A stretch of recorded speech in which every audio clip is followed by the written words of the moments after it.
I don't eat processed foods. I don't eat anything that has more than 3 ingredients. We're seeing for the first time obesity and malnourishment in the same people. Right. 1 in 10,000 children with autism today is 1 in every 31. We don't even recognize the foods, and we can't even understand the complexity and the way in which these foods are cumulatively affecting humans negatively.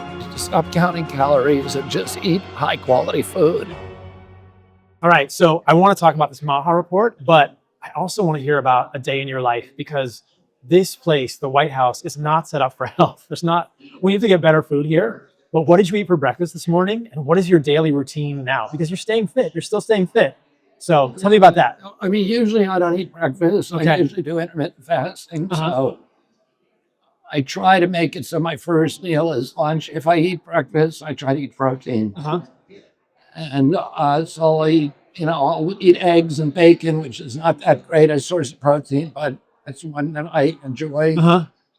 And then, then I try to stop eating after 7 o'clock at night. Okay. And then what are you eating throughout the day? Maybe I'll eat some nuts. Nuts, okay.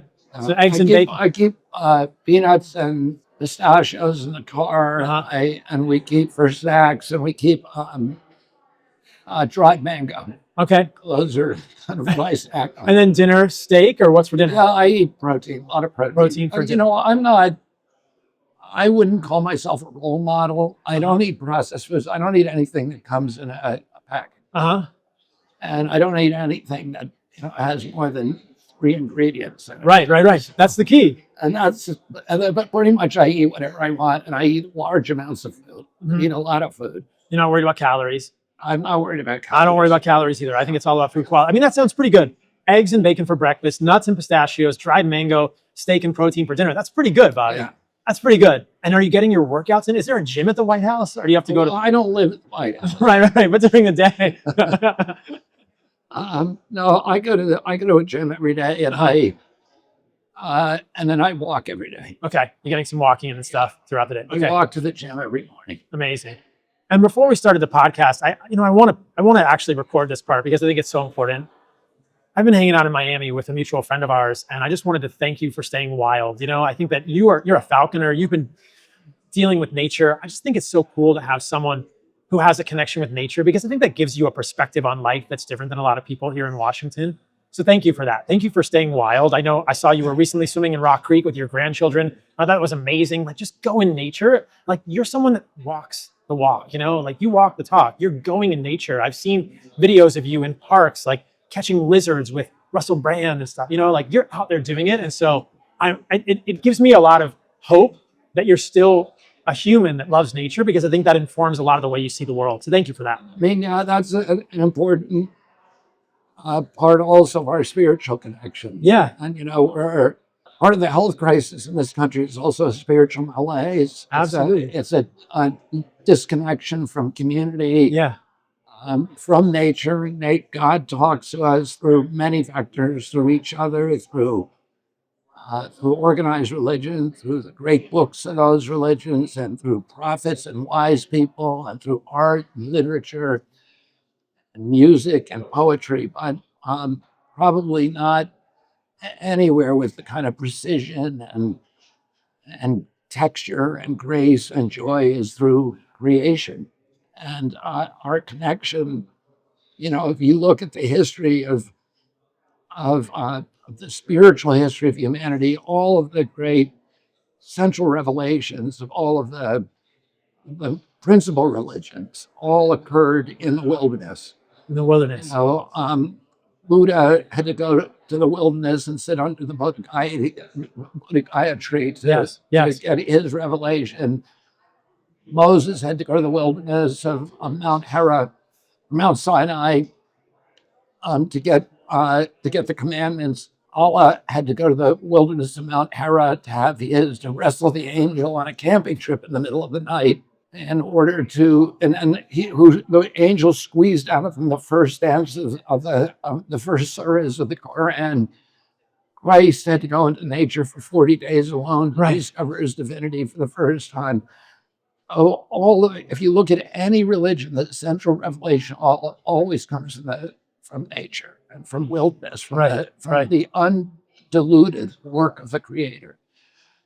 And that's a message for all of us. And, God is talking to us in other places, and we need that connection. We need connection with each other, Right. To end this crisis of alienation, of loneliness, Yes. of disconnection, that is really destroying this next generation of kids. I worry about the addiction to social media and to a virtual reality, which is not going to provide that kind of connection. You can, I think I completely agree with you. I live in Costa Rica most of the time, and I find so much spiritual connection. I grew up Catholic, but mostly I find spirituality and connection with God or the universe in nature now. I can walk out of my house and go to a river, which I hope I get to go swimming with you at some point in a river in Costa Rica, but I can go to a river and I can talk to God or the universe there. So I completely agree with you. And I think that there is, we'll talk about the food crisis in a moment, but I think that there is a crisis of spirituality here, no matter what your religious beliefs are, in terms of this disconnection from nature with this real insertion of technology into our lives and separation from nature. So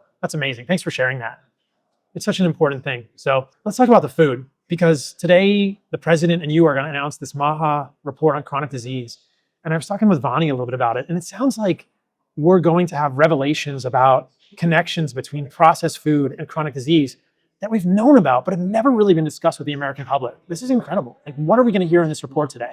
Well, the importance of the report is, people like you and me have been talking, and people really on the fringes, outliers like Mark Hyman and others, have been talking about the food crisis in this country and the connection to the health crisis and the mental health crisis. We now know that food also feeds the microbiome. Absolutely. And the micronutrients in that food, the density of those really dictates the children's health and the future of a child. If the child doesn't receive the right brain micronutrients when they're young, they're malnourished. Even when they're obese, we're seeing for the first time obesity and malnourishment in the same people. Right. And we're not feeding our kids. We're feeding our kids food like substances. 70% of the calories they eat are ultra-processed food. Crazy. And it's not food. It is, for many of them, it's poison. It's poison. And they're getting diabetes at, rates that we've never seen before. And when I was a kid, diabetes among kids was virtually unknown. Right. Today, it's 38% of teens are pre-diabetic or diabetic. And then the neurological injuries, too. We're seeing this explosion of autism, ADD, ADHD, speech delay, language delay, tics, Rett syndrome, narcolepsy, ASD, autism. These are injuries that were unknown when I was a kid. 1 in 10,000 in 1970. 1 in 10,000 children with autism. Today is 1 in every 31. The California data, which came out 3 weeks ago, which is the most accurate data, so it probably is the actual reflection of the rates of autism. 1 in 20, 1 in every 12.5 boys.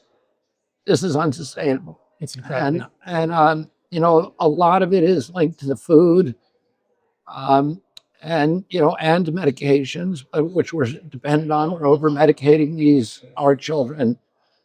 But what I think that the central accomplishment here is that for the first time, it's not just fringe characters who are talking about this. This is the government of the United States that is, for the first time, characterized this issue and said there is a problem, and the cause of the problem are food, medication, lack of exercise, and so on. And then in 100 days, we're going to issue the next step of the report, which is policies. How do we address these things? So we've characterized them, and this was a collaborative process. It wasn't just my agency.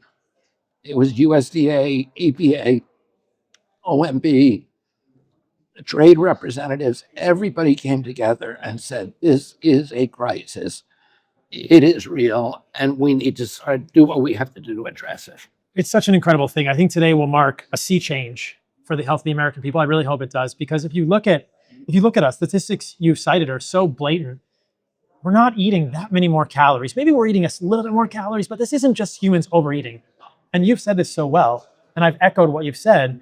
This is humans being poisoned. And so I think it's just this systematic, insidious, gradual insertion of ingredients that are not even food into our food supplies. So it's become such a collection of foods that we don't even recognize the foods, and we can't even understand the complexity and the way in which these foods are cumulatively affecting humans negatively. Yeah. And And so the food is, like you said, it's not food, it's chemicals that are designed to hijack our brain and to make us insatiable exactly. and to and to keep us eating, keep us Yeah. devouring these calories and sugars and those things are poisoning us. It's nutrient poor foods that are poisoning us. And I think it leads to a crisis. And so I'm so proud of what you're doing and happy to stand behind you and to support you in this, because I think that this is the first time in the history of our country that the government has actually talked about this. It's incredible. So it'll be so exciting to see what kind of policies come out of this. But I think the way forward is pretty simple. I mean, I think that if we can help educate Americans and we can show them, look, if you just change the quality of your foods, who cares about calories?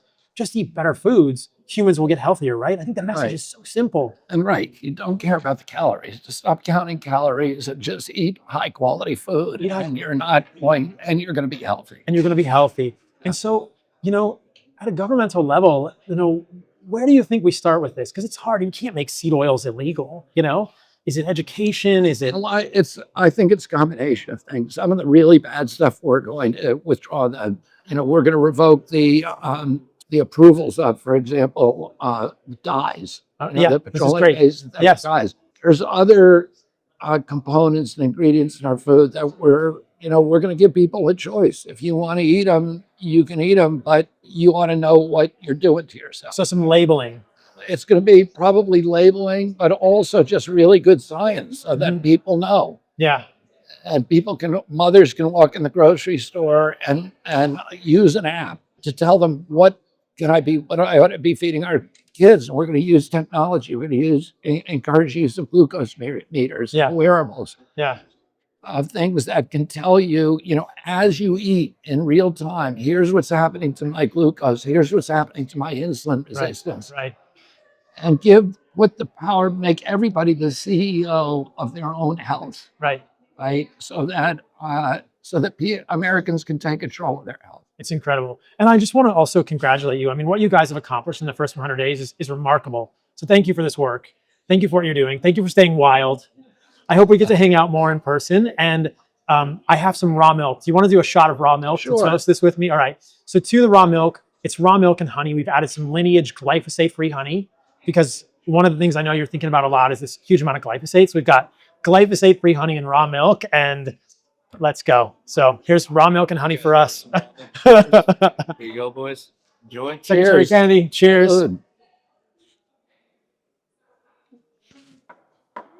Thank you for your work. It's an honor to spend time with you. You too. Appreciate you. I hope I see you more soon. Thank you.